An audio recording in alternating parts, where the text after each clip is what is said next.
ये कहानी एक जादूगर लड़के और एक ऐसी लड़की की है जो मरे हुए इंसानों को देख सकती थी। तो कहानी के शुरू में हमें एक जादूगर लड़का दिखाया जाता है जिसका नाम माजो था। वो अपने दोस्त के साथ मैजिक शो कर रहा था। वो ऐसे ही सड़कों पर अपना शो किया करता था, पर उसका जादू बहुत पुराना हो चुका था, इसीलिए वहाँ पर खड़े लोग उसके जादू में कोई दिलचस्पी नहीं ले रहे थे। तभी माजो वहाँ पर तमाम लोगों में खड़ी एक लड़की को देखता है जो उसे बहुत ही अजीब लग रही थी। माजो उस लड़की का पीछा करता है, पर जैसे ही उस लड़की को ये एहसास होता है कि जैसे कोई उसका पीछा कर रहा है तो वो एक पुरानी सी अलमारी की आगे रुक जाती है। यहाँ पर माजो को एक आइडिया आता है। वो सोचता है कि वो एक अलमारी से चुड़ैल को निकालेगा और फिर अपने जादू से लोगों के सामने उसे भगा देगा। और क्या पता ये जादू लोग पसंद करें। अब ये उस अजीब लड़की के पास जाता है जिसका नाम कैंग था। उसको अपने शो में काम करने की ऑफर करता है। कैंग को भी काम की जरूरत थी, इसीलिए वो उसको मना नहीं करती। फिर इसके बाद माजो को दिखाया जाता है जो एक हॉल में अपना शो कर रहा था। इस बार उसका शो देखने बहुत से लोग आए थे। वो वहाँ एक अलमारी पर अपना मंत्र पढ़ता है। जब वो अलमारी उसके मंत्र से खुलती है तो वो उस पर काला कपड़ा फेंक देता है। वो काला कपड़ा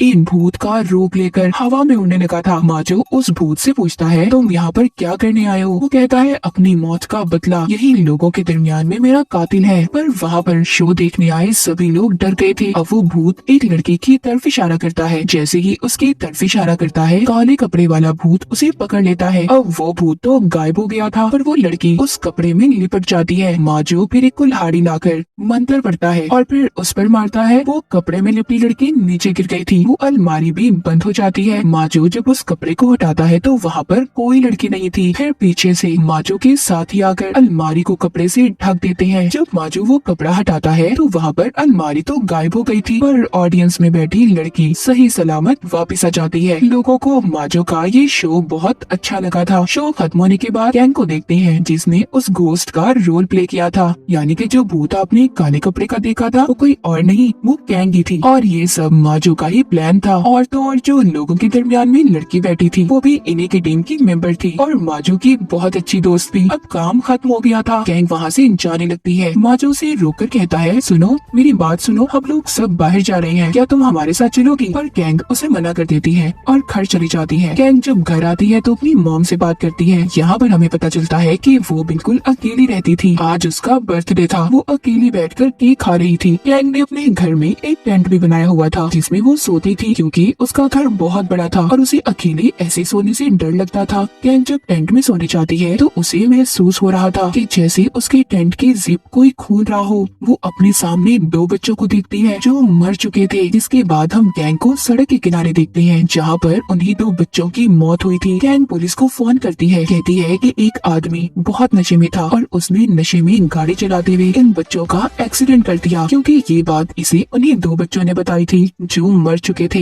यहाँ पर हम ये जान पाते हैं कि कैंग मरे हुए इंसानों को देख सकती थी। अगले दिन कैंग जब शो की सेट पर थी तो अकेली बैठकर खाना खा रही थी। माजो का दोस्त उसे बड़े ही गौर से देख रहा था, जो बात कैंग को अच्छी नहीं लगती और वहाँ से जाने लगती है। तभी वहाँ पर माजो आकर उसको रोक लेता है, कहता है कि कहाँ जा रही हो? वो कहती है अपने घर। वो कहता है नहीं नहीं, आज तुम नहीं जा सकती। तुम हर रोज ही कोई ना कोई बहाना बनाकर चली जाती हो। आज तुम्हें हम लोगों के साथ रुकना होगा। चलो हमारी सारी टीम खाना खाने जा रही है, तुम भी चलो। माजो के बहुत मनाने पर आखिरकार कैंग को मानना पड़ता है और वो इनके साथ चली जाती है। अब जब ये सब खाना खा रहे थे जहाँ पर माजो का दोस्त सबको बता रहा था, क्या तुम लोग जानते हो कल रात मेरी दादी मेरे सपने में आई थी जो मुझे बहुत डांट रही थी और ये भी कहा उन्होंने कि जब मैं जिंदा थी तो तुम मुझे मिलने क्यों नहीं आए। ये बात जब कैंग सुनती है तो बहुत हंसती है। उसने बहुत ज्यादा शराब पीनी थी और जोर जोर से हंस रही थी। वहाँ पर ऊट पटांग हरकतें भी कर रही थी। माजो के पास बैठकर उसकी बहुत बेइज्जती करती है, कहती है मैंने तुम्हें मना किया था ना, तुम मुझे यहाँ पर क्यों लेकर आए? माजो की शर्ट पकड़कर उसे फाड़ देती है, फिर सबसे माफी मांगती है और वहाँ से चली जाती है।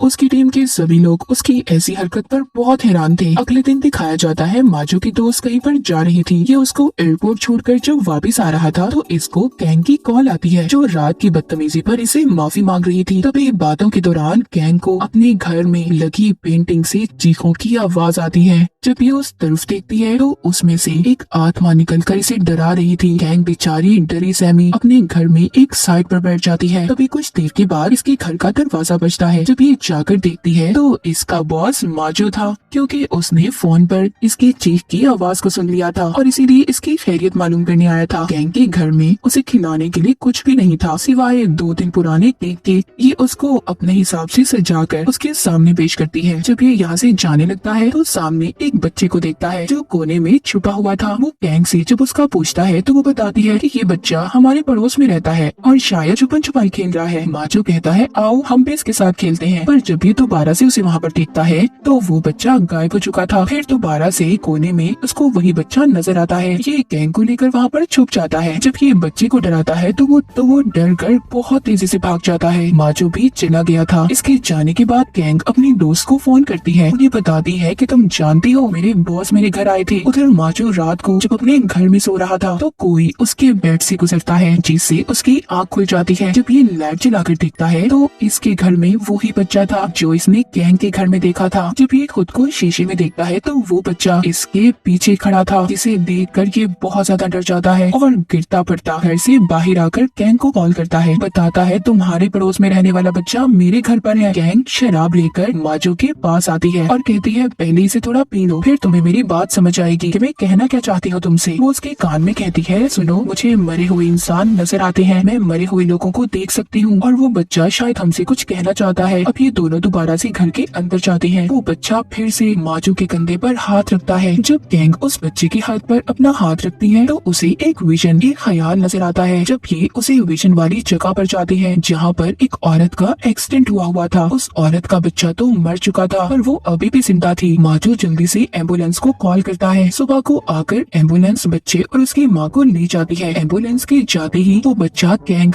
और माजो का शुक्रिया करता है कि उन्होंने उसकी माँ की जान बचाई और गायब हो जाता है। जिसके बाद कैंग माजो को नदी के किनारे पर लेकर जाती है और उसे बताती है कि तुम जानते हो कुछ सालों पहले मैं भी मर चुकी थी। मेरा मतलब मेरा सांस बंद हो गया था कुछ देर के लिए। जब स्कूल बस में जा रही थी तो मेरा एक्सीडेंट हो गया। मैं कुछ वक्त के लिए मर चुकी थी। मुझे तो किसी तरह बचा लिया गया पर मेरी बेस्ट फ्रेंड मर गई। उसके बाद मुझे अपनी दोस्त और बाकी मरे हुए लोगों के भूत दिखाई देने लगे, जिसके बाद सब लोग मुझसे दूर रहने लगे, यहाँ तक कि मेरी मॉम और बहन ने भी मुझे अकेला छोड़ दिया। ये सब बताने के बाद कैंग नदी के पास जाती है और चिल्लाकर कहती है मेरी दोस्त तुम मुझे आखिर कब तक अकेला रख पाओगी? मेरे ऑनलाइन बहुत सारे दोस्त हैं, उन्हें कैसे दूर करोगी मुझसे? दरअसल कैंग की दोस्त का भूत उन लोगों को भी नजर आता था जो इसके साथ रहते थे और इसी डर की वजह से कैंग के साथ कोई भी नहीं रहना चाहता था। यहाँ पर माजो भी कहता है सस्ती चुड़ैल तुम मेरे होते कैंग का कुछ नहीं बिगाड़ सकती। फिर ये दोनों यहाँ से चले जाते हैं। अगले दिन कैंग और माजो एक बार में जाते हैं जहाँ पर कैंग फिर से बहुत ज्यादा शराब पी लेती है। माजो उसको घर छोड़ने का कहता है लेकिन वो अपने घर जाने से मना कर देती है, इसलिए माजो उसे अपने घर ले गया था। जब ये रात को सो रही थी तो माजो के चेहरे पर पानी गिर रहा था जिससे उसकी आँख खुल जाती है। जब ये ऊपर की तरफ देखता है तो छत से कैंग की दोस्त की आत्मा थी जो इसे डरा रही थी। कैंग माजो की आंखों पर हाथ रख लेती है, कहती है इस तरफ ध्यान मत दो, उसे मत देखो, वो चली जाएगी। पर माजो को बहुत डर लग रहा था, इसलिए कैंग उसके लिए एक टेंट बनाती है। ये दोनों अब उसी टेंट में सो गए थे। जब सुबह होती है तो यहाँ पर माजो की दोस्त आ जाती है जो काम के सिलसिले में कहीं पर गई हुई थी, जिसको माजो एयरपोर्ट छोड़कर आया था, पर अब वो वापस आ चुकी थी। उसको ये सब देखकर बहुत गुस्सा आ रहा था। वो कैंग को बहुत बुरा भला कहती है, उससे कहती है मैं जानती हूँ तुम्हारा कोई दोस्त नहीं है, यहाँ तक कि तुम्हारी फैमिली भी नहीं, तुम्हें सब छोड़कर चले गए और अगर मैं तुम्हारी जगह होती तो कब की मर जाती। माजो उसकी बातें सुनकर उसे चुप होने का कहता है। कैंग को माजो की दोस्त की बातें बहुत बुरी लग रही थी। वो रोते हुए चली जाती है।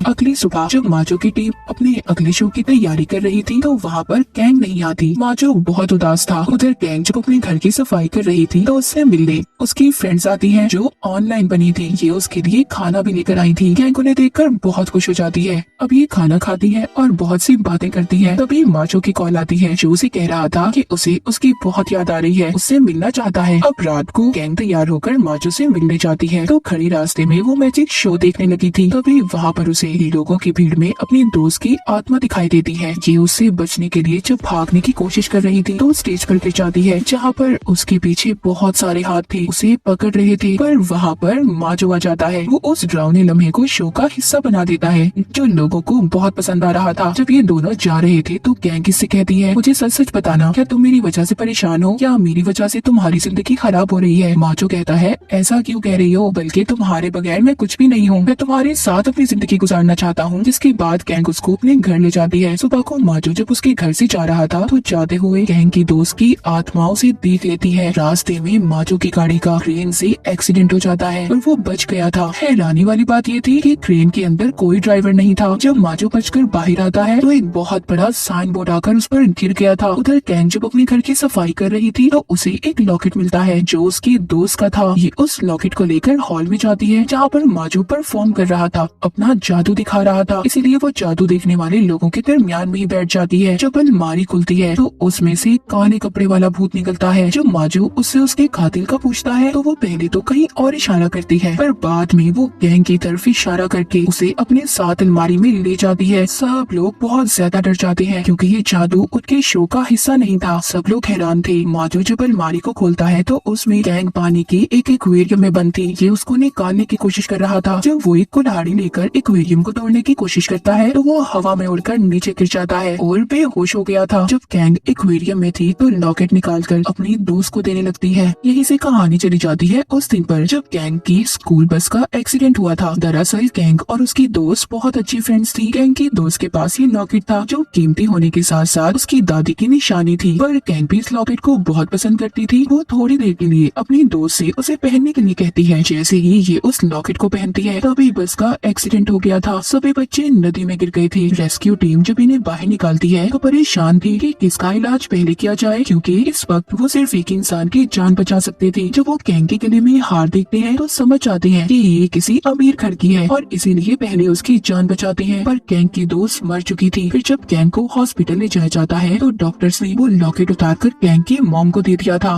वो उसे रख कर भूल गई और अब इस लॉकेट की वजह से गैंग की दोस्त उसके पीछे थी। उसकी आत्मा भटक रही थी। हम दोबारा से प्रेजेंट मौजूदा सीन देखते हैं जहाँ पर गैंग अपनी दोस्त को लॉकेट पहना देती है। जैसे ही वो लॉकेट पहनाती है वो एक्वेरियम से बाहर आ गई थी, पर माचो अभी भी बेहोश था। इन दोनों को हॉस्पिटल ले जाया जाता है। वो जब होश में आकर माचो की ऐसी हालत देखती है तो उससे दूर जाने का फैसला करती है, लेकिन होश में आने के बाद जब ये बात माचो को पता चलती है तो वो उसको फोन कर बहुत रोकता है और रोने लगता है, पर गैंग नहीं रुकती। अब जब गैंग ये शहर छोड़कर जा रही थी वो प्लेन में बैठी थी, तभी उसके पास एक एयर होस्टेस आती है। एयर होस्टेस जब उससे बात करती है तो वहाँ पर उसकी दोस्त की आत्मा थी। तभी प्लेन हिलने लगता है। उधर माचो जो एयरपोर्ट पर बैठा गैंग का इंतजार कर रहा था वो ये अनाउंसमेंट ऐलान सुनता है कि हमारा प्लेन वापस आ रहा है, उसमें कुछ खराबी हो गई है। और ये उसी प्लेन की बात कर रहे थे जिसमें गैंग जा रही थी। ये सुनकर बहुत खुश होता है। अब ये जैसे ही गैंग को देखता है उससे बात करता है, उसे बताता है कि मैं तुम्हें बहुत प्यार करता हूँ, मैं सारी जिंदगी तुम्हारे साथ रहना चाहता हूँ, तुम ऐसे मुझे छोड़कर नहीं जा सकती। पर गैंग उसको ऊपर देखने का कहती है जहाँ पर उसकी दोस्त की आत्मा खड़ी थी। कहती है अब भी तुम मुझसे प्यार करते हो, क्योंकि सोच लो सारी जिंदगी ये मेरे साथ रहने वाली है। माचो कहता है हाँ अब भी मैं तुम्हें प्यार करता हूँ। ये दोनों एक दूसरे के करीब आ गए थे और बहुत खुश थे। और